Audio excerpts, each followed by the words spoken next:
به أبواب الخير وتنغلق به أبواب الشر وعلى أهل الأطهار وأصحاب الأخيار.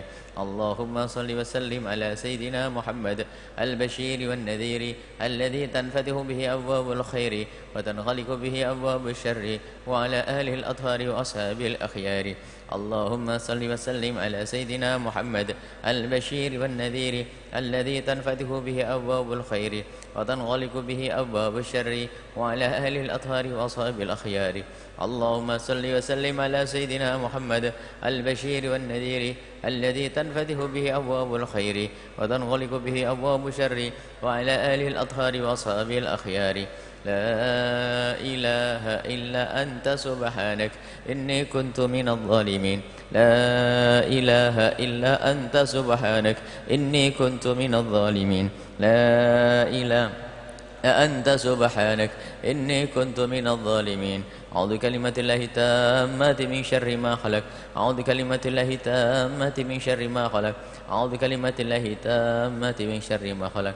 بسم الله الذي لا يضر مع اسمه شيء في الأرض ولا في السماء وهو السميع العليم. بسم الله الذي لا يضر مع اسمه شيء في الأرض ولا في السماء وهو السميع العليم. بسم الله الذي لا يضر مع اسمه شيء في الأرض ولا في السماء وهو السميع العليم. سبحان الله الحمد لله ولا إله إلا الله والله أكبر. سبحان الله والحمد لله ولا إله إلا الله والله أكبر. سبحان الله الحمد لله ولا إله إلا الله والله أكبر. بسم الله الرحمن الرحيم. قل هو الله أحد الله الصمد لم يلد ولم يولد ولم يكن له كفوا أحد. بسم الله الرحمن الرحيم. قل هو الله أحد الله الصمد لم يلد ولم يولد ولم يكن له كفوا أحد. بسم الله الرحمن الرحيم. قل هو الله أحد الله الصمد لم يلد ولم يولد ولم يكن له كفوا أحد. بسم الله الرحمن الرحيم. قل أعوذ برب الفلك من شر ما خلق ومن شر غاسق إذا وقب ومن شر النفاثات في العقد ومن شر حاسد إذا حسد. بسم الله الرحمن الرحيم. قل أعوذ برب الناس إله الناس من شر وسواس الخناس الذي يوسوس في صدور الناس من الجنة والناس. بسم الله الرحمن الرحيم. الحمد لله رب العالمين الرحمن الرحيم مالك يوم الدين إياك نعبد وإياك نستعين اهدنا الصراط المستقيم صراط الذين أنعمت عليهم غير المغضوب عليهم ولا الضالين آمين. بسم الله الرحمن الرحيم. آمن الرسول بما أنزل إليه من ربه والمؤمنون كل آمن بالله وملائكته وكتبه ورسله لا نفرق بين أحد من رسله وقالوا سمعنا وأطعنا غفرانك ربنا وإليك المصير. لا يكلف الله نفسا إلا وسعها لها ما كسبت وعليها ما اكتسبت. ربنا لا تؤاخذنا إن نسينا واخطأنا ربنا ولا تحمل علينا إسرا كما حملت على الذين من قبلنا ربنا ولا تحملنا ما لا طاقة لنا به واعف عنا واغفر لنا وارحمنا أنت مولانا فانصرنا على القوم الكافرين. Doa sendiri-sendiri sesuai dengan keinginan.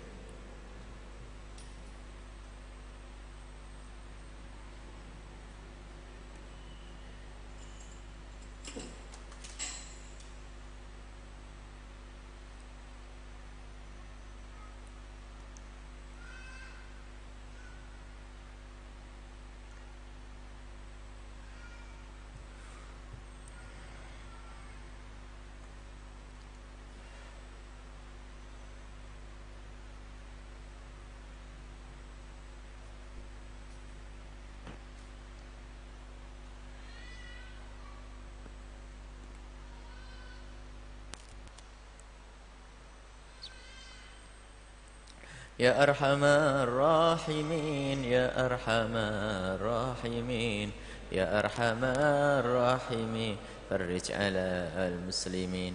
يا أرحم الراحمين يا أرحم الراحمين يا أرحم الراحمين فرج على المسلمين. يا أرحم الراحمين يا أرحم الراحمين يا أرحم الراحمين فرج على المسلمين. ستقبل من بركة الفاتحة.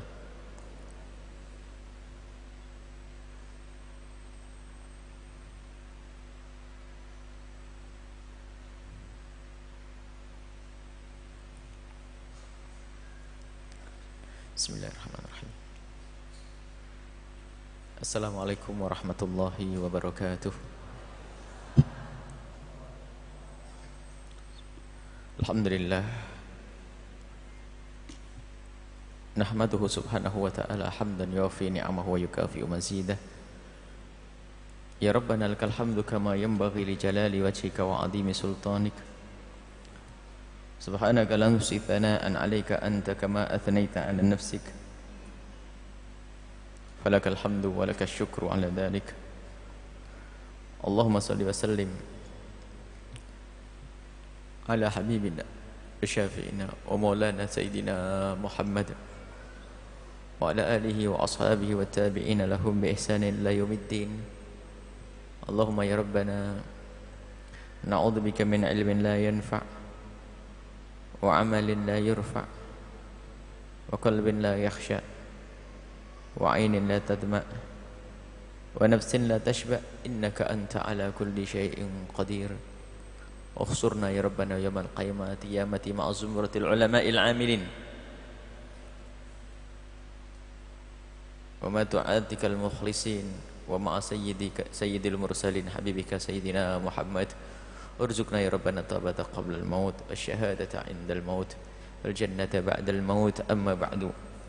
Kami cintai yang kami muliakan para orang tua kami, saudara-saudari, para pemirsa, para pendengar dimanapun anda berada. Alhamdulillah kita terus diberi oleh Allah kenikmatan-kenikmatan. Di antaranya adalah kemudahan yang Allah berikan kepada kita untuk bisa menghadiri majlis ini. Semoga Allah menerima kebaikan yang kita lakukan saat ini, mengampuni dosa kita, dan menjadi sebab pertemuan ini dijadikan oleh Allah sebab kita untuk bisa bertemu kelak di surga bersama Sayyidina Muhammad sallallahu alaihi wasallam.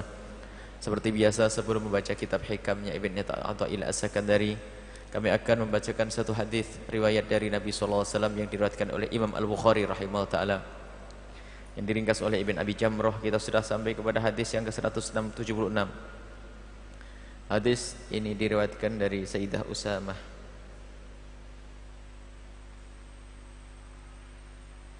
Diriwayatkan dari Sayyidina Usamah radhiyallahu ta'ala anhu, qala, beliau berkata, sami'tu Rasulullah sallallahu alaihi wasallam, aku mendengar Rasulullah bersabda,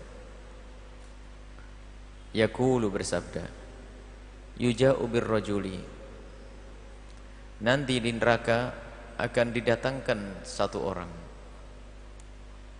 yaumal qiyamati, di hari kiamat nanti, fayulqa finnari, kemudian orang itu dijemburkan ke neraka, dilempar ke neraka. Ada satu orang dilemparkan neraka jahanam, fatandaliku aqtabuhu, kemudian perutnya itu merodol, ususnya keluar, finnari, di dalam api neraka, fayaduru, merasa kesakitan, yaduru, muter-muter, kesakitan, kama yadurul himaru birahahu, seperti khimar ada di Arab sana pun di kita semuanya. Dalam riwayat lain memang ada seperti itu. Dua orang di surga berbincang dengan kawannya, melihat orang di neraka terheran-heran. Bukankah itu guru kita, kenapa ada di dalam neraka jahanam? Muridnya polos, muridnya tulus, gurunya munafik. Muridnya waktu belajar dengan husnudon, ternyata gurunya munafik, gurunya kecebur ke neraka, muridnya masuk surga. Dan ini juga kisah serupa, cuman bedanya ini muridnya juga di neraka. Ada orang di dalam surga itu membincangkan orang yang dikenal, itu guru kita dulu, kenapa ada di neraka? Masya Allah. Semoga Allah menjadikan kita semua ahli surga.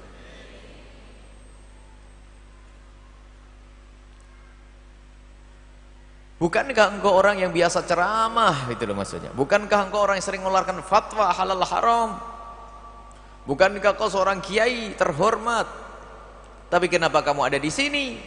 Itu maksudnya. Qala, betul, berkatalah orang tersebut, kuntu amurukum bil ma'rufi wala atihi, aku memerintahkan kepada kalian ngajar tentang kewajiban-kewajiban, tapi aku tidak mendatanginya, aku tidak melakukannya. Aku pinter ngomong dok, hebat, fatwanya dahsyat.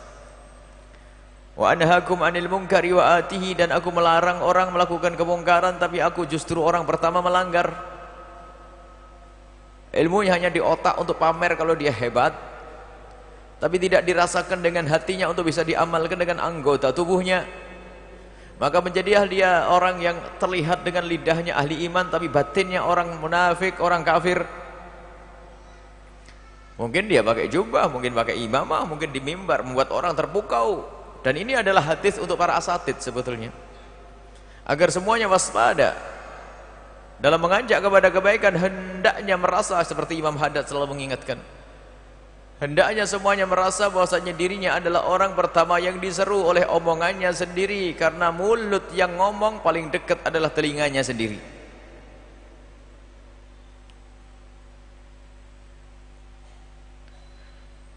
Jangan sampai ilmunya hanya diucapkan untuk orang lain, tapi dirinya tidak pernah mendapatkan kesempatan untuk mengamalkan ilmu tersebut. Tertipu. Ilmunya hanya di otak, tidak sampai dirasakan oleh hatinya dan anggota tubuhnya. Sehingga kalau berbicara mah dahsyat. Itulah ulama su yang ditakuti oleh Nabi SAW. Inna akhwafa ma akhafu ala ummati, sesungguhnya sesuatu yang paling aku takutkan terjadi pada umatku adalah al-ulama al-mudillun, ulama-ulama yang menyesatkan. Ulama tapi menyesatkan. Allah, bagaimana ulama tapi menyesatkan? Ulama menyesatkan. Ulama, Masya Allah, ini mengerikan. Ini adalah cambuk dan banyak riwayat dari Nabi SAW, termasuk neraka itu pertama kali hadis Bukhari. Pertama kali neraka dinyalakan adalah satu di antara itu orang ulama, orang yang alim, hafal Quran, punya ilmu Al-Quran. Akan tapi dia mempelajari ilmu itu, mengajar orang pun bukan karena Allah, hanya ingin dibilang sebagai seorang yang hebat, alim. Disuruh masuk neraka jahanam.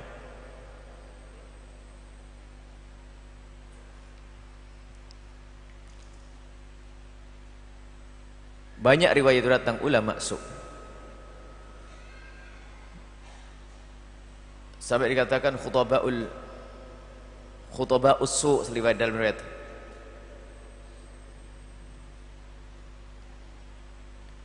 Pandai berceramah, khutaba'us su, khatib, pandai berceramah. Ceramahnya dahsyat, hebat. Dan ceramah bukan, ceramah itu adalah cara untuk menyampaikan. Tidak jaminan dengan ceramahnya seseorang itu telah mengamalkan ilmunya. Namanya omongan. Akan tapi kita memohon kepada Allah, semoga para ustadz-ustadz yang biasa berceramah, menyampaikan kebenaran melalui mimbar dan yang lainnya, diberi oleh Allah ketulusan, sehingga apa yang mereka sampaikan bisa mereka amalkan, sehingga mereka tidak tergolong seperti orang-orang di sini tadi.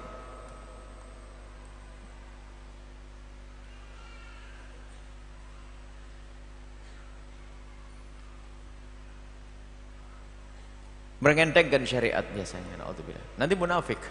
Sampai dikatakan oleh Sayyidina Hudzaifah, salah satu sahabat Nabi namanya Hudzaifah, berkata, al-munafiquna al-yaum, orang-orang munafik hari ini. Orang-orang munafik hari ini lebih kejam daripada munafik zaman Nabi. Kata beliau, al-munafiqul yauma, orang munafik, al-munafiqun hari Rasulullah, agama itu mahal, bisa dijual.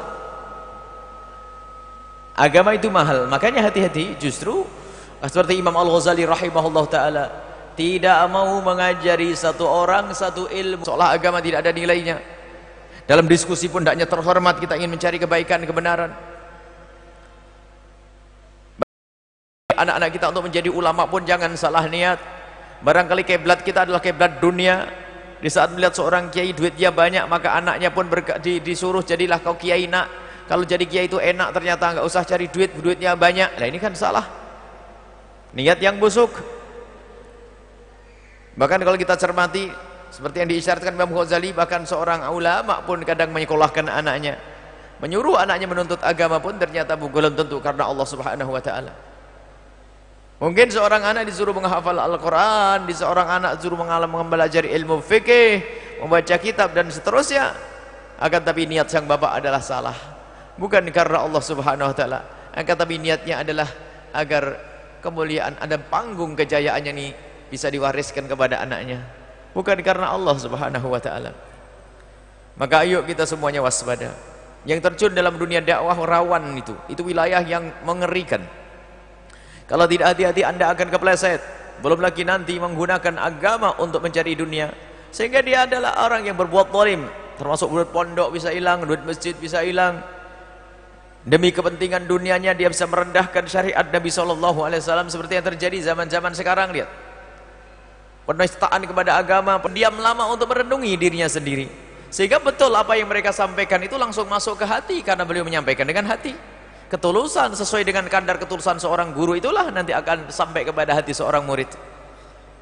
Jadi ada gayung bersambut di saat seorang murid dengan niat serius untuk mendapatkan ilmu, lalu ada ketulusan seorang guru, maka sambunglah radarnya. Akan tapi khusnudon seorang murid memang luar biasa.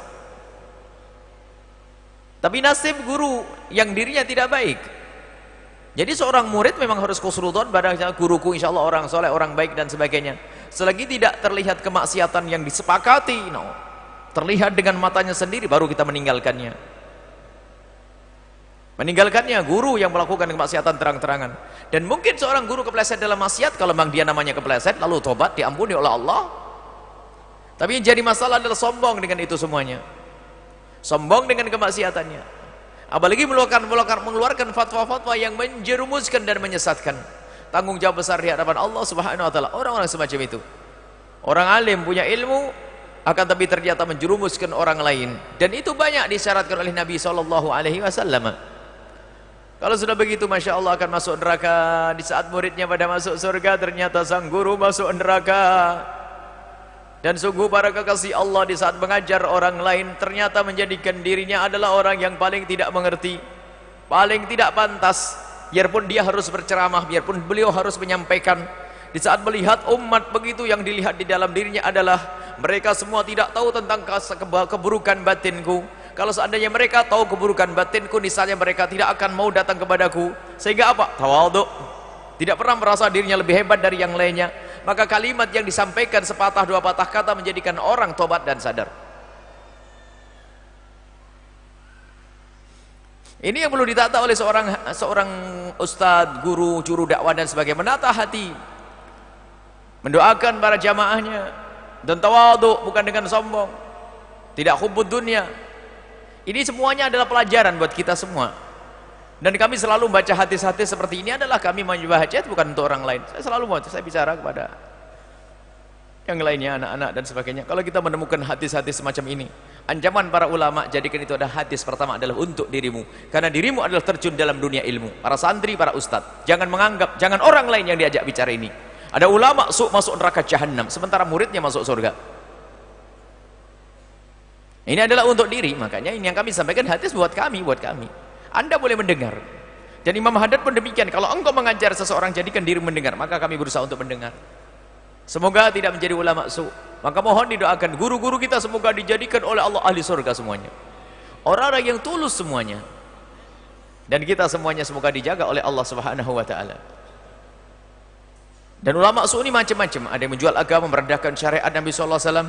Ada ulama su dalam bentuk yang berbeda, seperti yang disyaratkan oleh Nabi sallallahu alaihi wasallam. Ada satu dari Sayyidina Hudzaifah juga hadis.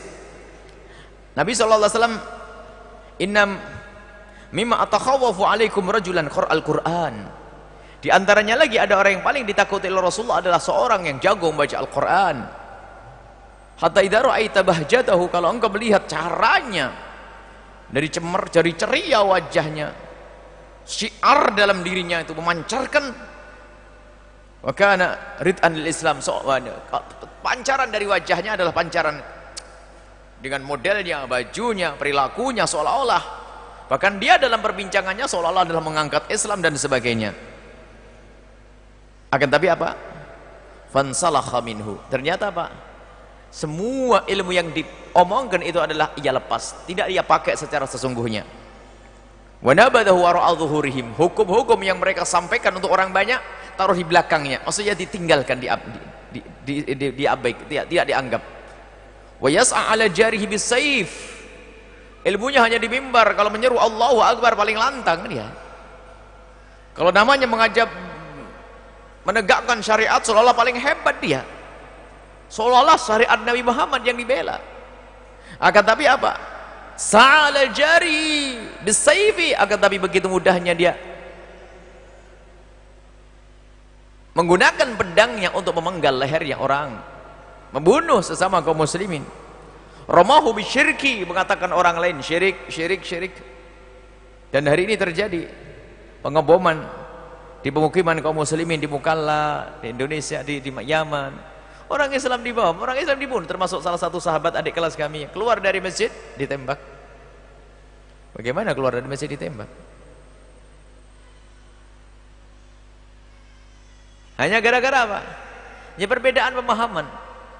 Dia seolah bahkan ini orang menyeru Quran, hadis, Al-Quran, Quran. Ini dijelaskan oleh Nabi SAW. Ada model manusia seperti itu. Sampai ayyuhuma aula bisyiriki. Kadang-kadang nuduh orang lain syirik. Hari ini pun ada di negeri kita ini dikit-dikit ente syirik. Wong tawasul dibilang syirik misalnya. Tawasul itu apa tangan? Ente tahu tidak tawasul itu apa? Tawasul bukan nyembah orang kuburan, bahkan bukan juga minta kepada orang di kuburan. Tawasul sangat jelas. Tapi begitu mudah kan mengatakan orang bertawasul adalah syirik lah. Ya kayak begitu modelnya. Ini ada ulama masuk model lain lagi. Ya Rasulullah ayyuhuma aula bisyirki. Orang begitu, kira-kira mana yang lebih pantas untuk digelari sebagai seorang syirik? Qala labal. Ini al-marmi awir rami, yang dituduh atau yang menuduh ya Rasulullah. Dijawab oleh Rasulullah, la sebut sebagai orang yang dianggap syirik. Tetangga dianggap syirik. Oh macam-macam sekarang martabatnya. Tingkat mensyirikkan orang, mengkafirkan orang. Ada yang langsung mengkafirkan orang-orang besar pada zaman Nabi, sahabat Nabi dikafirkan Allah. Siti Aisyah dikafirkan. Ini adalah kelompok. Ada kelompok lagi mengkafirkan ulama-ulama. Sampai dihalalkan darahnya seperti orang besar Abu Said Muhammad bin Alwi Al-Maliki dikatakan darahnya halal. Dr. Muhammad Said Ramadan Al-Buti dikatakan darahnya halal. Mudah menghalalkan darahnya orang atas dasar syirik murtad, itu adalah ciri ulama-ulama su', fatwanya adalah menjerumuskan. Ini adalah model. Ada model lain lagi yang saya juga marah di negeri kita ini adalah yang tidak punya kecemburuan kepada kaum muslimin. Lihat, na'udzubillah. Bahkan Islam menjadikan bahan ejaan. Islam seolah-olah adalah rendah. Islam direndahkan maka dia keluar dari iman, biarpun dia adalah jubahnya lebih gede dari ini. Kalau sudah merendahkan syariat Nabi SAW, keluar dari iman. Dan jangan berguru kepada siapapun kecuali engkau sudah tahu siapa gurumu, seperti yang disabdakan bahwasanya ad-dinu amanah, agama itu amanah. Fal tandur amman ta'khud dinak, dari siapa engkau mengambil ilmu itu, dari siapa kamu mengambil agamamu. Ilmu tidak diambil dari internet, ilmu tidak diambil dari bukan, akan tapi dari petunjuk seorang guru. Biarpun kita harus menuju kepada internet, tapi itu adalah webnya siapa. Itu apa? Situs jelas jadi yang dituju. Misalnya apa? Masuk internet adalah webnya guru-guru mulia. Wajar. Akan tapi ada sebagian orang sudah lupa dengan guru, belajar ilmu tidak melalui guru, maka setan adalah yang menjadi gurunya. Harus ada bimbingan. Manhaj yang menyelamatkan kita adalah manhaj talaqi. Bertemunya guru dengan murid, manhaj talaqi. Memang ini secara lahir berhadapan seorang guru dengan murid. Dan nanti yang paling mulia di antara guru dengan murid adalah bukan harus gurunya lebih mulia, akan tapi yang paling tulus di antara berdua ini. Siapa yang paling tulus di antara dua orang ini? Dan kalaupun dia seorang guru yang ngajar setiap hari, akan tapi kalau ternyata dia tidak tulus, maka kisahnya adalah di neraka jahanam. Kalau dua-duanya tidak tulus, akhirnya apa? Keberadaan mereka di majelis taklim dan masjid hanya cerita waktu di dunia saja, karena tidak tulus, tidak diterima oleh Allah, ternyata ketemu di neraka jahanam tadi. Ayo kita belajar untuk serius. Mohon perlindungan dari Allah, dari pandai berucap tapi tidak bisa mengamalkannya. Ada dosa-dosa yang kita lakukannya, naudzubillah. Maka hendaknya dalam segala hal kita mulai dari diri kita sendiri. Da' binafsik, kata Rasulullah. Mulailah dari dirimu sendiri agar engkau terhindar dari mempunyai ilmu yang tidak manfaat. Dan termasuk Imam Haddad rahimahullah ta'ala dalam berbicara selalu menjadikan diri beliau adalah orang pertama yang mendengarnya. Sehingga apa? Dengan begitu akan terjauh kita dari menjadi ulama su'. Semoga Allah mudahkan kita mengamalkan ilmu-ilmu kita, mendapatkan ilmu yang manfaat. Dan takutlah kepada Allah, khususnya para asatid, para guru-guru mulia. Ayo belajar, baca muqaddimahnya Imam Al-Ghazali rahimahullah ta'ala dalam kitab Bidayatul Hidayah, atau baca bukunya Imam Haddad rahimahullah ta'ala Adab Sulukil Murid. Bagaimana tata krama kita dengan seorang guru, husnudzon kita dengan seorang guru, adab dengan seorang guru, dan bagaimana hendaknya menjadi seorang guru. Lihat ketulusan seorang murid menjadikan murid selamat. Tapi kalau guru munafik,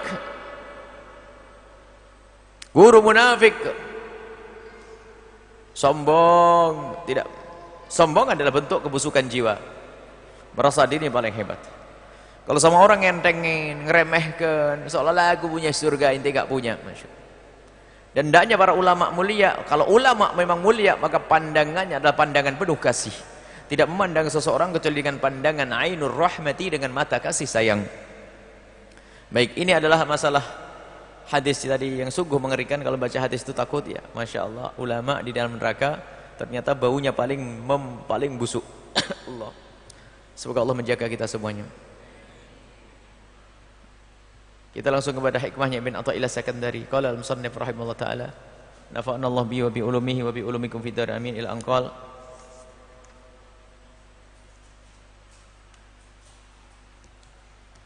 Wa inna man alima anna Allah yatrubuhu sadaqat talabu ilaihi. Wa inna man alima, dan sesungguhnya orang yang tahu, anna Allah, sesungguhnya Allah yatrubuhu, oh Allah mencari kita. Apa makna mencari? Allah maha tahu, kenapa Allah mencari? Bukan Allah tidak tahu sehingga kita perlu dicari. Mencari maknanya apa? Selalu membuka pintu menuju Allah subhanahu wa ta'ala. Allah membuka pintu kita.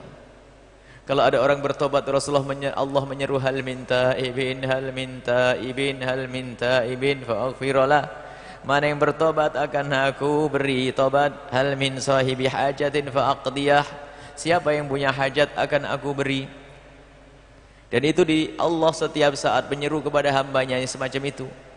Bahkan tidak sampai di situ, Allah menyanjung yang berdosa pun ternyata kalau kembali kepada Allah, Allah menyanjung, innallaha yuhibbut tawwabin. Allah mencintai orang-orang yang selalu bertobat, meningkatkan pertobatannya. Menyadari dulu kalau Allah mencari kita. Kalau kita sadar Allah mencari kita, lihat Allah mencari kita dalam makna itu tadi. Bukan Allah mencari, Allah tahu dalam mencari ini orang ini di mana, bukan begitu. Allah membuka agar kita semakin dekat kepada Allah. Ayo dekat kepadaku, ini loh jalanmu. Sangat luas rahmat Allah. Bayangkan yang berdosa pun diseru hal min mustaghfirin fa'aghfirullah. Mana yang memohon ampun kepadaku akan aku ampuni. Kalau sudah orang yakin dengan yang demikian, maka setelah itu shadaqat talabu ilaihi, maka dia pun akan serius di dalam mencari Tuhan Allah, menuju kepada Allah. Jadi apa? Kita ini kan salik, kita menuju kepada Allah, tapi yang harus kita bangun keyakinan Allah pun mencari kita. Artinya Allah sudah membuka pintu, kenapa kita tidak datang? Walladzina jahadu fina lanahdiyannahum subulana. Kalau ente serius dapat. Kalau Anda semuanya serius, Allah akan kasih. Allah Maha Kaya dengan rahmatnya, Allah Maha Kasih. Maka dari itu, ayo sebelum kita menuju kepada Allah, hendaknya yakin bahasanya Allah mencari kita. Lah keyakinan Allah mencari kita ini, siapa yang mencari kita? Masya Allah. Kalau kita gambarkan orang yang sangat terhormat di negeri ini, yang Anda kagumi, Anda cintai, yang betul-betul Anda lulukan, suatu ketika Anda mendengar kabar bahasanya kamu dicari oleh dia, apa yang terjadi dalam dirimu? Bergegas untuk mencarinya. Kalau Anda sadar orang yang Anda kagumi mencarimu, orang yang Anda cintai mencarimu, lihat apa yang terjadi, langsung bergegas untuk ikut mencari agar segera terjadi pertemuan tersebut. Ini adalah satu contoh untuk manusia dengan manusia, akan adapun dengan Allah, bagi Allah adalah luar biasa. Allah Maha Kuasa, Allah Maha Agung, dan Allah membuka kepada hambanya yang ingin kembali kepada Allah Subhanahu Wa Taala. Bahkan bahkan Allah selalu membekali hambanya untuk bisa dekat kepada Allah Subhanahu Wa Taala. Maknanya mencari. Sesaat ada orang dibekali oleh Allah agar dekat kepada Allah dengan ilmunya, agar disampaikan kepada orang, agar dimudah diamalkan. Kenapa? Agar nanti cepat sampai kepada Allah. Sebab yang memberi ilmu adalah Allah. Ada sesaat ada orang dipanggil oleh Allah dengan kekayaannya, Aku jadikan hambaku ini agar kaya raya, dan dengan kekayaannya biar segera meluncur mendekat kepadaku. Ada. Dan bermacam-macam Allah membuka cara untuk hambanya agar dekat kepada Allah. Ternyata si fulan ada orang yang oleh Allah diberi penyakit, kemudian setelah itu apa? Fakir dan seterusnya. Ternyata dia menata hatinya sehingga bisa sabar, maka pahalanya Allah yang ngatur nanti langsung. Tidak pakai hitung-hitungan. Ente masuk surga yang mana saja boleh. Jadi begitulah Allah Subhanahu wa taala. Maka yang perlu dibangun adalah keyakinan kita bahwasanya Allah mencari kita. Allah tidak butuh dengan amal kita, Allah tidak butuh dengan ibadah kita, Allah tidak butuh dengan sedekah kita. Akan tapi apa yang kita lakukan dari kebaikan itu sebetulnya adalah untuk kita. Allah tidak butuh dengan kebaikan kita, tapi yang kita lakukan adalah untuk kita. Dan yang bisa menjadikan kita berbuat baik adalah Allah. Ini makna Allah mencari kita. Jadi sebetulnya Allah matamu itu kan pemberian dari Allah. Sebetulnya hendaknya matamu kau gunakan untuk menuju Allah. Maka gunakanlah matamu untuk memandang sesuatu yang dihalalkan, memandang orang tua dengan penuh kasih dan cinta, memandang guru dengan penuh kehormatan, memandang anak dengan kasih sayang, memandang Al-Quran. Ini adalah matamu. Dan apapun yang Allah berikan kepadamu sebetulnya itu adalah panggilan dari Allah. Allah mencarimu, sehingga Allah memberimu bermacam-macam perangkat agar engkau sampai kepada Allah Subhanahu wa taala. Akan tapi yang menjadi masalah apa? Di saat Anda tidak punya keyakinan, tidak mengetahui itu semuanya, kalau ini adalah untuk menuju kepada Allah. Orang tuamu rindu kepadamu. Kalau Anda rindu kepada orang tuamu dan sadar kepada orang tuamu, Anda akan bahagia jika suatu ketika langsung dikirim, "Nak, aku belikan tiket kepadamu, yuk kunjung kepadaku, Nak." Senang atau tidak? Anda di Sumatera sana, orang tua Anda di sini, Anda pengen ketemu orang tua, Anda pengen ketemu orang tua, lalu orang tua Anda mengirimi, "Tak, aku belikan tiket semuanya satu keluargamu, PP nak ya, sama uang sakunya ini nak datang." Senang kita. Allah, walillahil mathalul a'la. Kita tidak boleh sebetulnya membuat contoh untuk Allah, karena urusan dengan Allah lebih agung dari itu semuanya.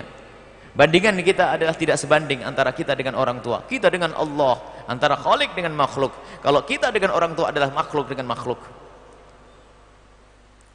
Allah memberikan bermacam-macam kepada Anda. Cuman permasalahan adalah kamu tidak tahu.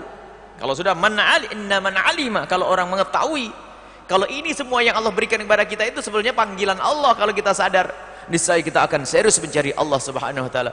Wa man amila alima, barang siapa yang meyakini annal umura, segala sesuatu itu biyadillahi, di tangan Allah. Tidak ada yang ada di semesta ini kecuali dalam genggaman kekuasaan Allah. Kalau sudah meyakini bahasanya semua ada di tangan Allah, harta melimpah adalah di tangan Allah, sakit di tangan Allah, kesehatan di tangan Allah, kefakiran adalah dari Allah, kekayaan pun dari Allah, Allah semuanya Allah. Dan membangun keyakinan ini penting. Kalau sudah betul jamaah akan terkumpul bitawakkuli ilaihi, di dalam dirinya jamaah akan semakin konsen. Bitawakkuli, konsen itu fokus, jamaah itu terarah. Dari enggak karu-karuan, karena tahu semuanya ada di tangan Allah, yang semualah adalah kita itu bercabang-cabang cari perlindungan. Mungkin sana, mungkin sini, mungkin sana, mungkin sini. Oh, kalau sudah tahu, oh pertolonganku ada di situ, langsung serius jamaah. Terfokus bitawakkuli alaihi, dengan bertawakal kepada Allah Subhanahu wa taala. Anda berusaha, wajar Anda mencari uang, bekerja, masuk ke tempat-tempat mulia untuk mencari rezeki yang halal. Anda bekerja di tempat tersebut, kemudian Anda setelah itu mendapatkan harta, sampai mungkin hartanya melimpah ruah. Akan tapi ketahuilah, apa yang Anda lakukan dari amal zahirmu itu tidak boleh hati Anda jauh daripada berpasrah kepada Allah Subhanahu wa taala. Artinya apa? Anda boleh melakukan urusan dunia ini sebagai usaha sunnatullah, usaha yang dihadirkan oleh seorang hamba, tidak bertentangan dengan ketawakalannya. Ada sebagian orang mengatakan tawakal itu ya sudah nongkrong saja di rumah, kalau memang jatah dari Allah pasti beras nyampe semuanya, enggak ada yang ngirim beras kepadamu. Tapi bekerja. Tapi ingat, di saat Anda bekerja mencari rezeki, ingat Allah, tawakal kepada Allah. Dan itu adalah untuk pengobat di saat kita belum berhasil, dan pemacu di saat pemobat di saat kita tidak berhasil, dan menjadi pemacu di saat kita belum berhasil, dan akan menjadikan sebab mudah bersyukur di saat berhasil. Di saat tidak berhasil, enteng baginya. Pun aku berjuang karena Allah, Aku mengumpulkan harta, membuat perusahaan karena Allah. Saya ingin dekat kepada Allah. Lah kok ternyata perusahaanku hangus. Ternyata untuk dekat kepada Allah tidak harus dengan perusahaan. Cukup aku menata hatiku dengan kesabaran. Beres sampailah aku kepada Allah Subhanahu wa taala. Dan tidak merasa gundah gulana di saat bangkrut usahanya. Karena apa? Aku mencari Allah. Apa yang aku bayarkan sudah sampai kepada Allah. Ini di saat dia dalam kegagalan. Di saat belum berhasil berharap kepada Allah. Akan mengundang pertolongan dari Allah Subhanahu wa taala. Dan di saat sudah berhasil, lihat menjadi orang kaya raya, pejabat tinggi dan seterusnya, sadar bahasanya itu semuanya dari Allah. Waktu aku mendapatkan ini, aku serahkan urusanku kepada Allah. Apa yang terjadi setelah itu? Lihat, karena sudah urusannya diserahkan kepada Allah, dengan apapun yang dimiliki dari kekayaannya itu mudah baginya untuk berbuat baik karena tahu ini adalah dari Allah Subhanahu wa taala. Man alima annal umur biyadillahillah, ini membangun keyakinan bahwasanya semuanya di tangan Allah. Kaya melaratnya seorang hamba adalah di bawah kekuasaan Allah Subhanahu wa taala. Seorang melarat Allah, kaya Allah. Cuman intinya adalah bagaimana kita dengan Allah sadar mana ini. Sehingga kalau orang faham hakikat, kalau para kekasih Allah yang sudah nyampe, kalau kita bicaranya mungkin masih bingung. Kalau orang sudah sampai kepada Allah, tidak peduli apakah dia dalam keadaan kaya atau melarat. Sebab yang namanya dunia itu sudah dijatah. Tapi mereka menjalankan sunnatullah, dia bekerja. Bekerja, tiba-tiba menjadi kaya raya, cuman hatinya dengan Allah Subhanahu wa taala. Ini loh yang diinginkan Ibn Athaillah Sakandari. Jadilah Anda pengusaha yang paling hebat. Jadi orang paling kaya di Cirebon nggak apa-apa, tapi ingat hatimu harus sambung kepada Allah. Menyerahkan semuanya dari Allah, bahkan meyakini bahwasanya semua yang aku dapat ini karena kuasa Allah, bukan sekedar kalimat terucap tapi diyakini itu dari Allah. Kalau ngomongnya mah gampang, ini semua dari Allah, nah, ngomongnya enak. Tapi sadarlah dirimu waktu engkau mengucapkan ini dari Allah. Kalau memang itu dari Allah, kenapa Allah minta sedikit saja kau susah bayar berinya? 2,5%, kenapa kau tunda-tunda? Allah ngomong 2,5%. Kemudian Allah meminta kepadamu dan bukan kebutuhan untuk Allah, tapi untuk dirimu sendiri. Allah kirim orang fakir di kiri kananmu. Kenapa kau tidak lihat mereka? Apakah kau tidak tahu kalau Allah ana indal munkasirati qulubum, kalau Allah bersama mereka? Ayo. Kalau engkau mengatakan rezeki ini dari Allah, kenapa kau susah memberikan untuk Allah? Maka susahnya kita karena kita belum mengetahui atau tidak sadar. Keimanan kita belum kuat bahwasanya itu semua dari Allah Subhanahu wa taala. Maka hendaknya kita ini semuanya dari kita ini berusaha untuk dalam menjalankan semua aktivitas ini dihubungkan dengan Allah Subhanahu wa taala. Apakah kita dalam keadaan merintis kemudian berhasil atau dalam keadaan gagal, tetap kita kembalikan kepada Allah dan menjadi enteng. Musibah itu sebetulnya bagi ahli iman bukan musibah yang sesungguhnya. Bangkrutnya toko bagi ahli iman bukan. Memang di pandangan manusia menjadi wah melarat, dulu mau pakai mobil mewah, sekarang menjadi orang punya utang banyak. Mungkin terjadi dan mungkin juga ada kekasih Allah yang semacam itu. Semoga Allah memberikan kepada kita kebahagiaan di dunia dan di akhirat. Akan tapi ketahuilah bahwa hal-hal yang semacam itu bagi orang yang kenal Allah nggak penting. Apakah aku dalam keadaan kaya, apakah aku dalam keadaan melarat? Bahkan kalau mereka itu, para kekasih Allah itu, kalau diuji oleh Allah dengan kefakiran, langsung mereka mengucapkan ahlan bi syi'aris salihin, ahlan wa sahlan wahai kefakiran, karena engkau adalah ciri khasnya orang-orang soleh, orang-orang besar. Kalau ternyata diberi oleh Allah kekayaan, mereka menangis dan ketakutan. Ini adalah hukuman yang didahulukan oleh Allah di dunia sebelum di akhirat. Maka dari itu waspadalah dengan apa yang Allah berikan kepada kita. Hendaknya kita sambungkan kepada Allah. Maka yang berangkat dengan tawakal, maka akan sampai kepada tujuan. Berangkat bekerja dengan tawakal, maka jangan sampai. Maka kita diajari untuk berdoa di tengah malam. Kalau anda punya hajat, tidak boleh mengandalkan kecerdasan. Dan ini biasanya orang lupa. Lupa tawakal, lupa gantungkan diri kepada Allah Subhanahu wa taala. Kalau sudah cerdas, dia berpikir tentang usaha, cerdas, ikut motivasi di mana agar perusahaan berhasil. Wah, kamu bisa, kamu sudah sholat berusaha keras, lupa Allah, dan dia berkata siang malam dan berhasil dia. Apa yang terjadi pada orang tersebut? Sombong, seolah-olah kekayaan yang dikumpulkan adalah dari kekuatan dari dirinya sendiri. Akan tapi yang kenal Allah Subhanahu wa taala, lihat, aku akan mencari kekayaan demi kejayaan umat Nabi Muhammad SAW, maka aku niat bismillah tawakkaltu 'ala Allah, bekerja dia. Dan di matanya adalah perjuangan, di matanya adalah kemuliaan. Untung sedikit sudah bisa mengeluarkan untuk kebaikan, untuk lebih banyak, lebih besar memberikan kepada kebaikan. Untung yang banyak, dia akan berbuat banyak untuk umat Nabi Muhammad SAW. Maka kalau anda bakat menjadi orang kaya, jadilah orang kaya. Karena itu pelengkap dalam hidup ini, agar muncul Abdurrahman bin Auf di zaman sekarang. Tidak semuanya seperti Sayyidina Bilal bin Rabah, seperti Sayyidina Ammar bin Yasir, akan tapi sebagian perlu seperti Sayyidina Abdurrahman bin Auf. Dan begitulah irama. Dan itulah kesempurnaan, begitulah kelengkapan dalam hidup ini. Akan tapi menjadi apapun anda, dengan tawakal menjadi aman. Di saat anda fakir, dengan tawakalmu aman. Di saat berhasil aman, di saat hancur pun menjadi aman. Karena apa? Sambung kepada Allah Subhanahu Wa Taala. Nggak ada orang stres setelah itu, karena dia kenal Allah Subhanahu Wa Taala. Kemudian kalau semuanya di tangan Allah, hendaknya berpasrahlah kepada Allah. Saya sambungkan dalam segala urusan yang anda pengen menikah sekalipun, hendaknya anda bertawakal kepada Allah. Makna tawakal di sini bagaimana? Usahamu tidak boleh melanggar Allah. Karena apa? Semuanya di tangan Allah. Jodohmu di tangan Allah. Dan jangan guyonan seperti sebagian orang. Jodoh di tangan mertua. Ngomong jodoh kan tangan Allah. Itu guyonan. Tidak perlu guyonan semacam itu. Allah yang ngirim adalah Allah. Nah kalau memang Allah yang punya, Allah yang menghadaplah kepada Allah. Cara zahir kau tempuh tanpa harus melanggar Allah. Sehingga ada istikharah, memilih yang baik. Ini bisa dikembangkan maknanya. Tawakallah kalau kau memilih pasangan. Tawakal itu nyerahkan kepada Allah. Anda seorang pria akan meminang seorang wanita, lihat, jangan mengandalkan kecerdasanmu, kepelihayanmu, kehebatanmu dalam mengetahui sifat-sifat seseorang. Bisa berubah nanti pada waktunya. Akan tapi memang secara lahir anda perlu berusaha. Tungkahul mar'atu li arba'in. Saya lihat tentang agamanya, tentang kecantikannya, tapi semuanya harus kita serahkan kepada Allah. Maka kita adalah doa tawakal. Istikharah itu kan pasrah kepada Allah Subhanahu Wa Taala.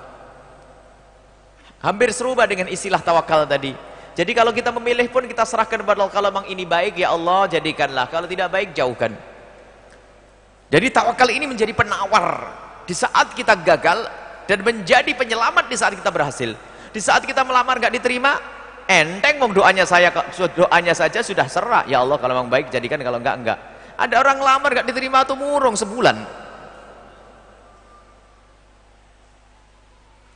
Kenapa pusing? Hilang satu tumbuh 1000, gitu saja. Masih banyak, bumi Allah luas. Tidak ada dirimu, masih ada sejuta seperti kamu. Tenang aja. Sampai melanggar Allah, orang tua dilanggar, apa itu semuanya? Mana tawakalnya? Sama seorang mertua pun demikian, harus. Mana tawakal? Milih mantu saja kadang harus yang mapan. Ya boleh saja memilih yang baik, tapi mapannya itu yang seperti apa? Rizki yang halal, iya, kadang tidak pernah peduli. Keberhasilan yang sesungguhnya adalah di saat anak kita selamat. Suatu ketika kami terharu, ada satu orang menyanjung, ada seorang, semoga tukang becak yang ada di kiri kanan ini adalah tukang becak ahli surga, yang jualan juga ahli surga, yang parkir ahli surga semuanya. Ada sebuah kisah diceritakan bahasanya ada seorang nyanjung, oh ini tukang becak ini berhasil. Kenapa? Bisa nyekolahkan anaknya sekolah tinggi, sampai sekarang sudah punya kerjaan, kerjaannya gajinya tinggi lagi. Di mana? Nyebut sebuah dunia lembaga keuangan yang di situ ada ribanya. Saya pikir dia bukan berhasil, bangkrut dia. Lebih baik jadi tukang becak tapi masuk surga. Tukang becak adalah mulia, dia rizkinya halal. Lah kok di saat anaknya berhasil dapat bekerja di bawah AC tapi rizkinya haram, katanya Pak, bapak ini hebat tukang becak tapi berhasil mendidik anaknya sampai dapat gaji tinggi. Loh gajinya haram loh, mau apa? Itu gagal, bukan berhasil. Yang berhasil adalah yang menjadikan anaknya ini ternyata takut kepada Allah. Lah, di saat seorang mengambil pekerjaan haram itu urusannya apa? Urusannya ini loh, karena menganggap rizkimu adalah di perusahaan itu, bukan di tangan Allah. Sehingga susah, sempit langkahnya. Di PHK sudah nangis-nangis, Masya Allah. Bumi Allah luas, mungkin tidak baik di situ, pindah ke tempat lain. Makanya ini, kenapa seorang harus mengambil pekerjaan haram? Kenapa? Kurang yakin kepada Allah Subhanahu Wa Taala. ketahuilah Anda tidak akan mati seperti yang disabdakan Nabi. Anda tidak akan mati kecuali jatahmu di dunia sudah Anda ambil semuanya. Kalau sudah Anda ambil semuanya, mau tidak mau harus mati. Nah, ini. Makanya naudzubillah, semoga siapapun yang ada di tempat ini yang masih bekerja di tempat yang haram, semoga Allah menumbuhkan keyakinan bahwasanya kekuasaan dan kekayaan di tangan Allah. Kemudian setelah yakin orang tersebut untuk hijrah meninggalkan keharaman, semoga Allah ganti dengan rezeki yang halal yang penuh berkah, yang lebih banyak. Tapi mana tawakal ini? Orang cari 600.000 rupiah saja kadang-kadang harus dia membuka auratnya, harus meninggalkan sholat. Tawakal tidak ada. Makanya ketidaktawakalan seseorang ini sebetulnya bentuk daripada kurang yakin dari apa yang dijanjikan oleh Allah Subhanahu wa taala. Dan semoga kita bisa faham makna hikmah ini. Man alima annal umura biyadillah. Kalau Anda yakin bahasanya semua segala urusan Anda di tangan Allah, Anda tidak akan mengambil yang haram. Kenapa semuanya di tangan Allah? Kita akan mengambil sesuai dengan aturan Allah Subhanahu wa taala. Wallahu a'lam bissawab. Syukuran kasiran kami haturkan kepada guru kita semua, Buya Yahya, atas apa yang disampaikan oleh beliau. Semoga apa yang disampaikan oleh beliau bermanfaat bagi kita semua. Amin ya rabbal alamin. Baik para hadirin hadirat, para pemirsa Al-Baqarah TV, para pendengar radioku dimanapun anda berada. Selanjutnya marilah kita masuki bagian tanya jawab. Kepada para hadirin dan hadirin yang bertanya, kami persilakan. Baik, kami juga memberikan kesempatan bagi anda para pemirsa dan para pendengar untuk bertanya kepada guru kita semua, Buya Yahya, secara langsung dengan cara anda kirimkan pertanyaan anda di laman web kami, yaitu di www.facebook/abuyayahya.albahjah. Baik, kami memberikan kesempatan dulu kepada para jemaah dari bapak-bapak untuk bertanya dan selanjutnya dilanjuti dengan ibu-ibu. Baik, selanjutnya dari jemaah bapak-bapak untuk bertanya, kami silakan.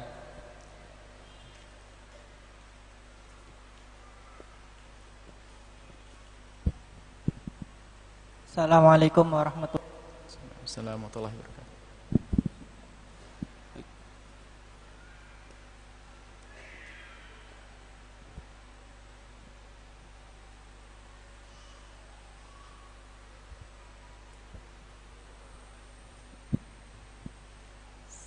Assalamualaikum warahmatullahi wabarakatuh. Assalamualaikum warahmatullahi wabarakatuh.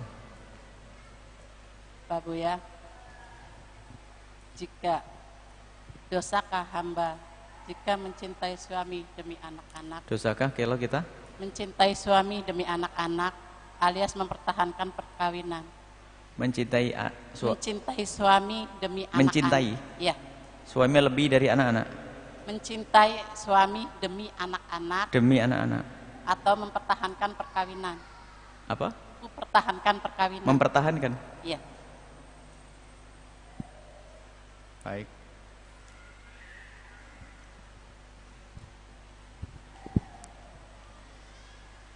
Bismillahirrahmanirrahim.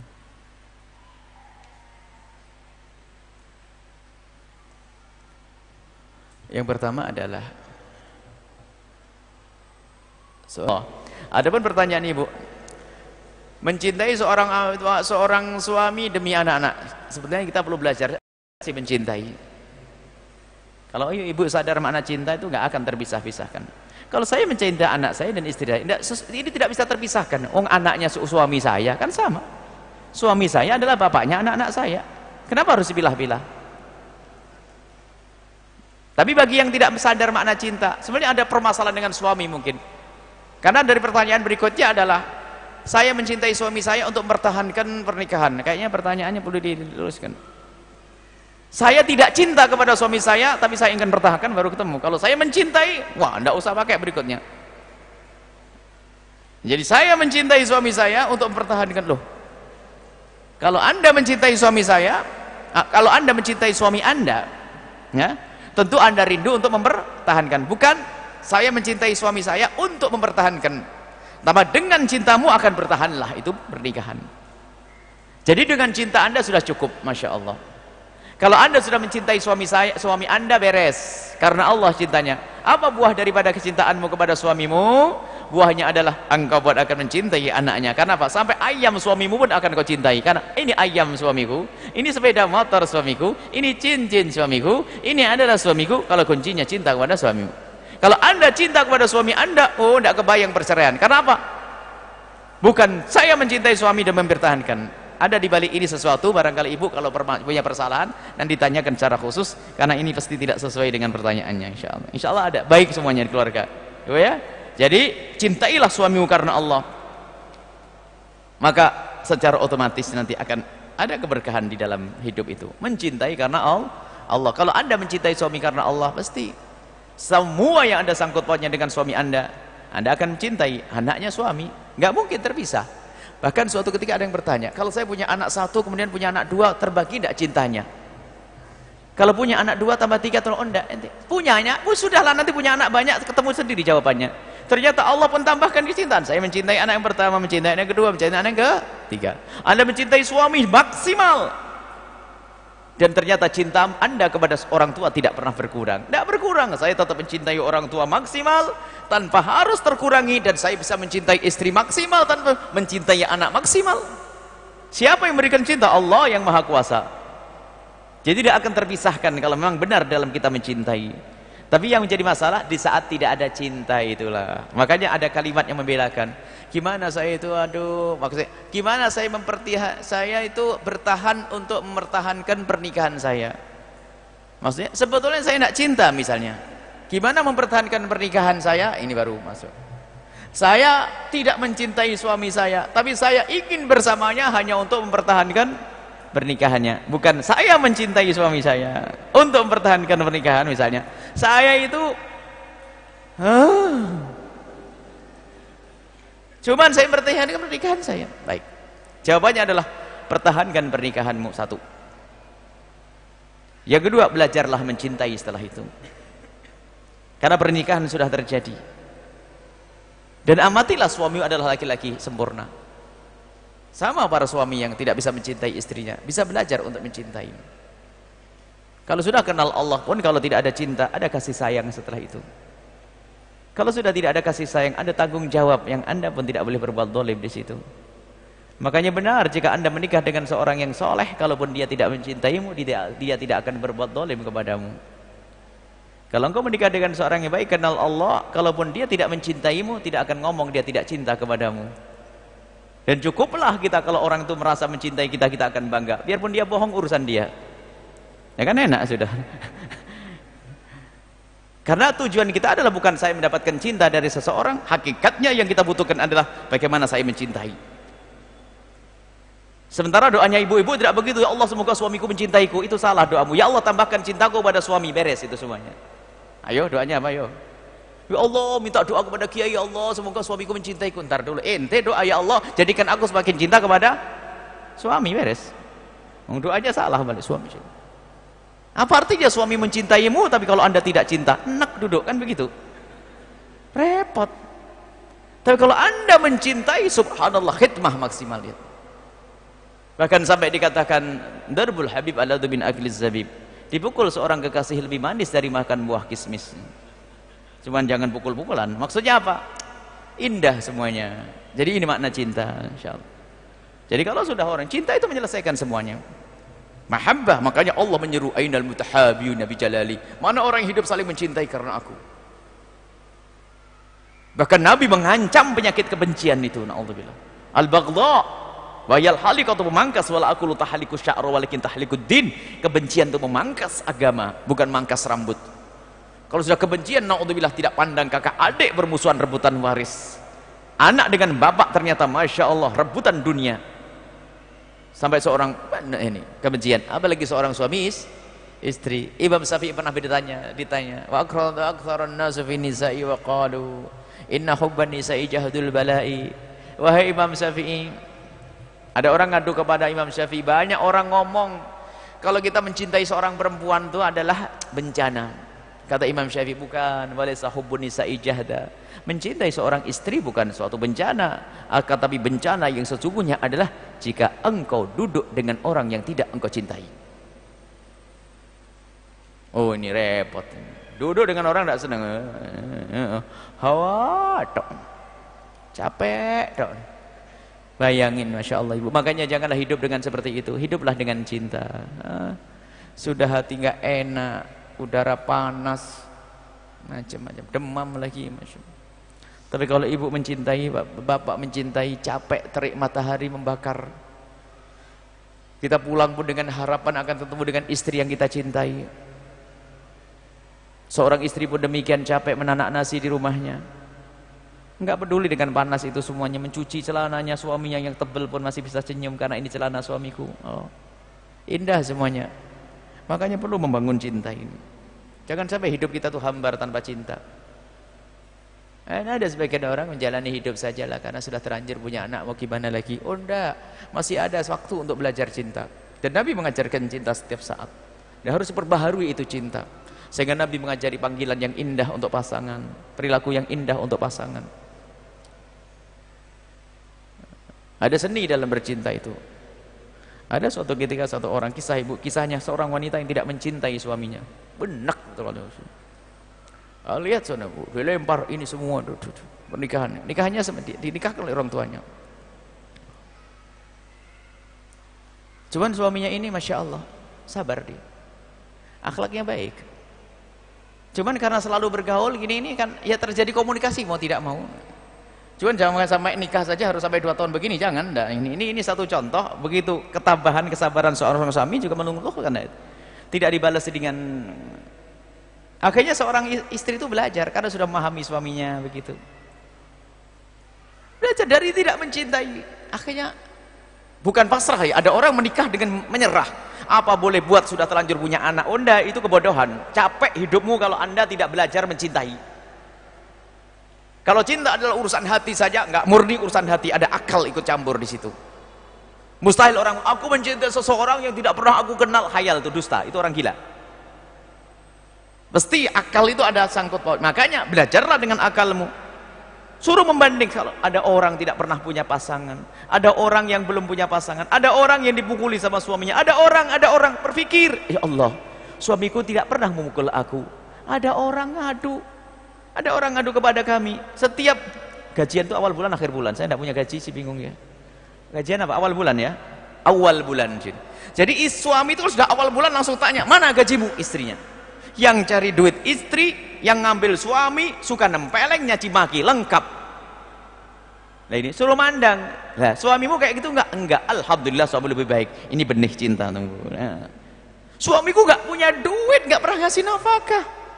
Mohon maaf, tapi ada kesenangan yang diberikan kepadamu, urusan pribadi? Iya, subhanallah. Ada orang yang tidak pernah mendapatkan itu semuanya. Syukur, alhamdulillah. Ada lagi apa? Suamiku tidak pernah memberikan itu, tapi ada berikan kebaikan yang lainnya. Ada. Dia berikan anak kepadaku dan seterusnya. Coba cari sebab cinta itu.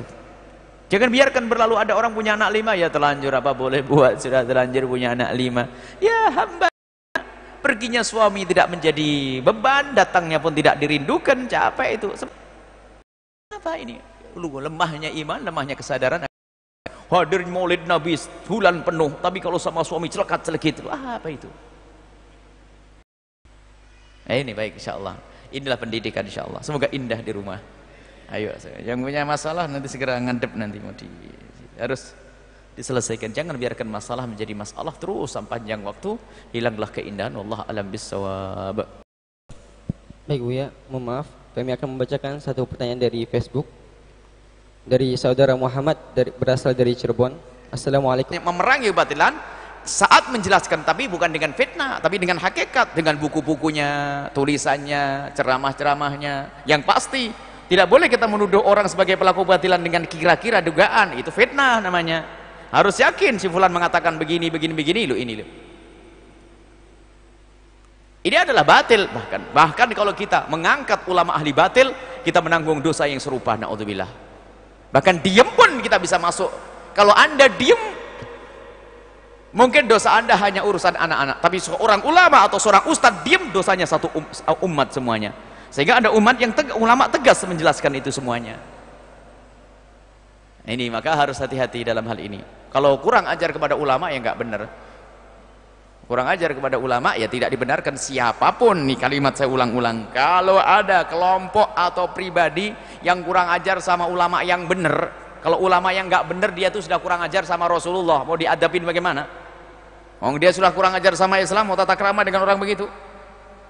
Kalau ulama yang benar, lihat Imamun Al-Ghazali rahimahullah ta'ala, Syekh Muhammad Sa'id Ramadan Al-Futi, Abu Ya Sayyid Muhammad bin Alwi Al-Maliki, atau para aulia Gunung Sunan, Gunung Jati, guru-guru mulia. Lah kalau orang menyeru liberalisme, mengajak kepada kebatilan, ini yang dibela adalah kekafiran, pada orang Islam nggak memihak dan sebagainya, ya itu bukan ulama. Ulama itu akan menyelamatkan umat Nabi Muhammad dan akan membela kaum muslimin. Harus dibedakan di sini. Jangan masuk kita buat fitnah provokasi. Wallahu a'lam bishawab.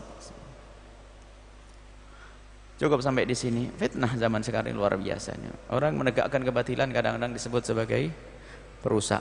Orang perusak dianggap sebagai penyeru kepada kebaikan. Ini zaman bolak-balik ini.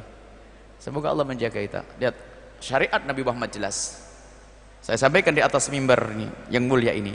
Jika Anda menemukan omongan kami melanggar syariat Nabi Muhammad, lah kok saya tidak tobat, tinggalkan tempat saya. Dan tidak usah dibela, nggak usah omongan saya, omongan saya tidak perlu ditafsiri. Yang ditafsiri Al-Quran sana, yang nafsiri pun ahliin. Kalau saya mengungkapkan kalimat yang secara lahir keluar dari syariat Nabi Muhammad SAW, tinggalkan majlis ini.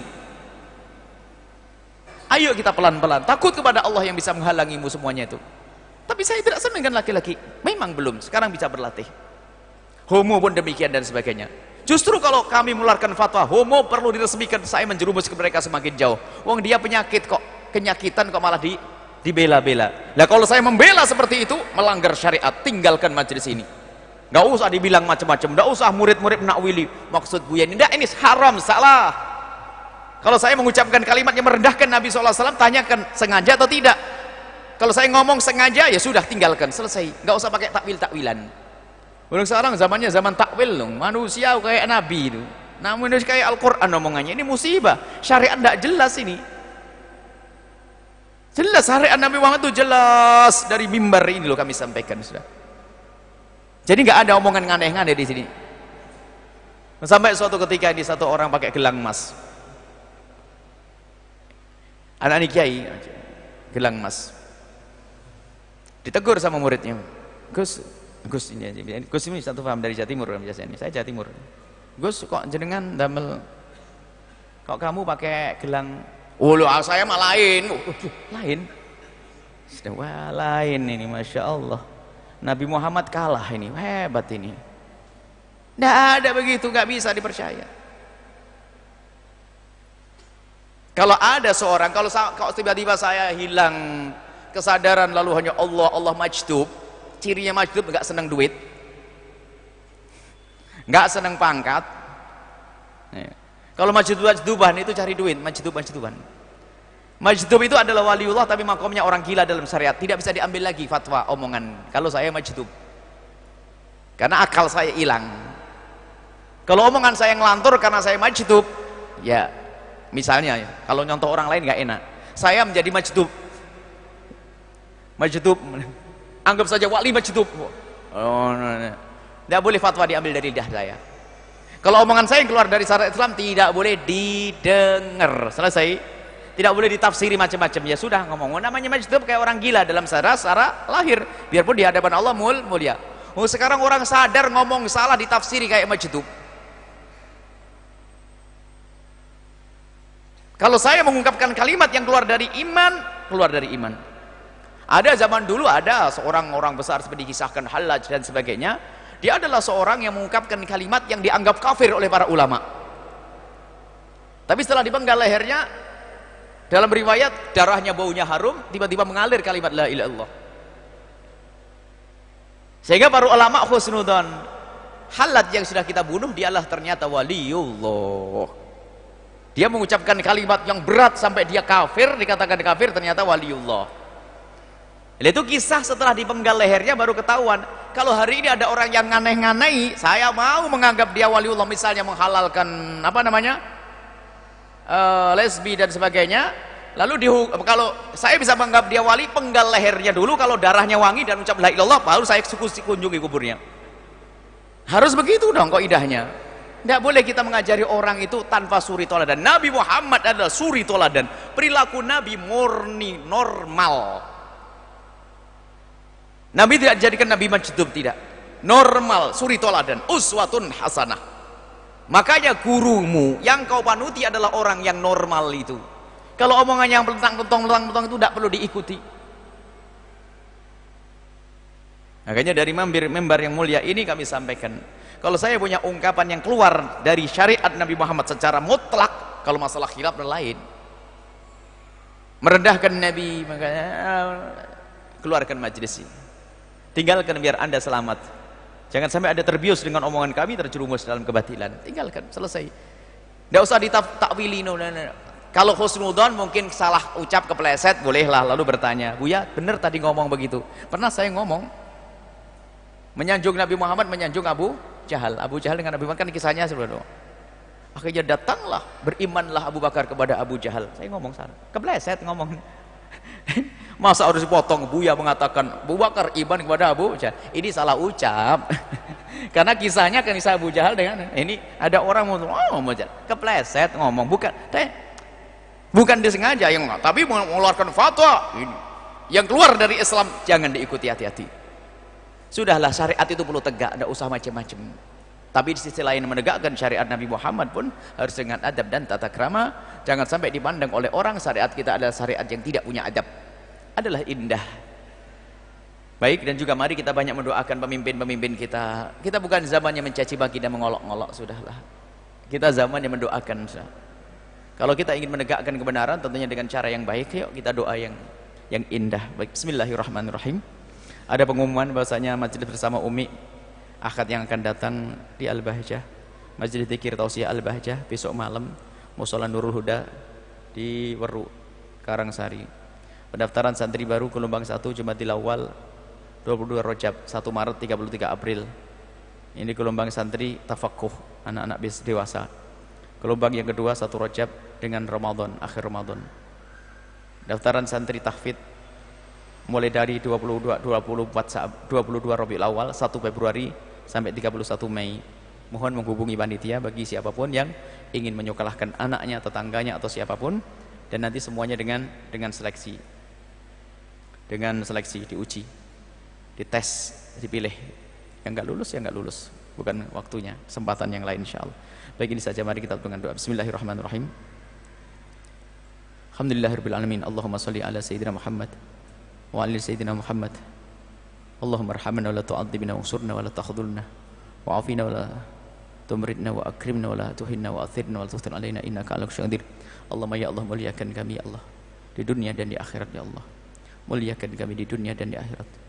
Ya Allah, wujudkan keindahan dalam rumah tangga kami, suami istri yang saling mencintai karenamu ya Allah. Dan tambahkan kecintaan kami kepada pasangan kami, tambahkan kecintaan kami kepada anak-anak kami dan keluarga kami, cinta yang sesungguhnya. Cinta yang sesungguhnya, cinta karenamu ya Allah. Ya Allah, ya Allah, ya Allah.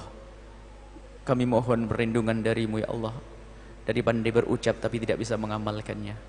Ya Allah, apa yang kami ucapkan ya Allah dari kebenaran-kebenaran itu, mudahkan kami untuk mengamalkannya ya Allah.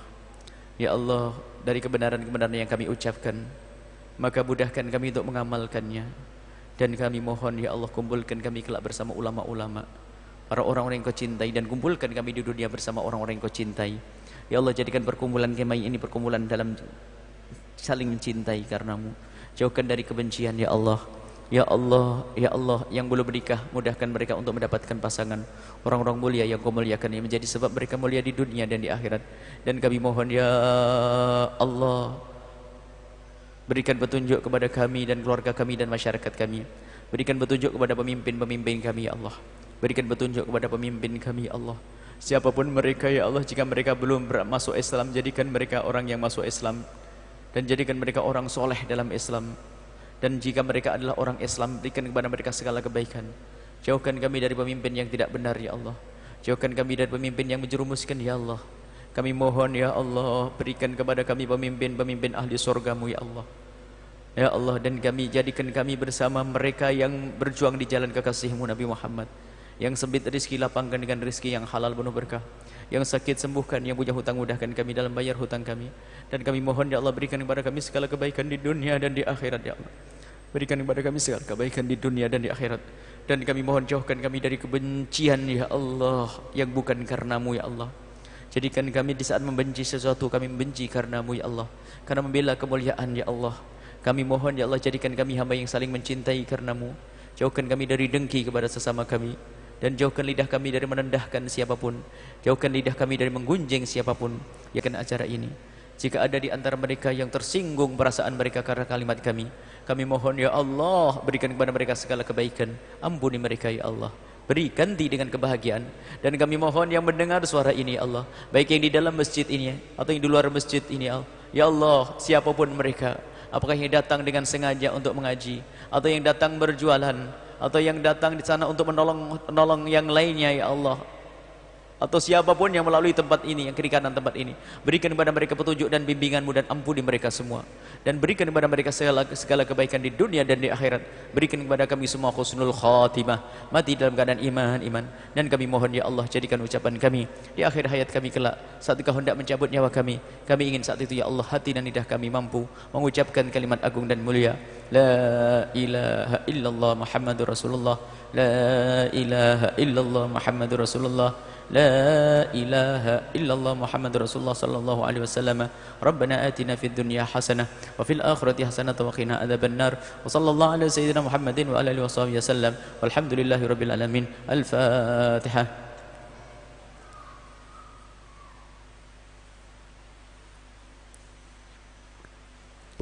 Makasih, mohon maaf, mohon doa selalu, wabillahi taufiq hidayah. Assalamualaikum warahmatullahi wabarakatuh. Waalaikumsalam warahmatullahi wabarakatuh. Para hadirin hadirat, para jemaah yang semoga dirahmati Allah Subhanahu wa taala.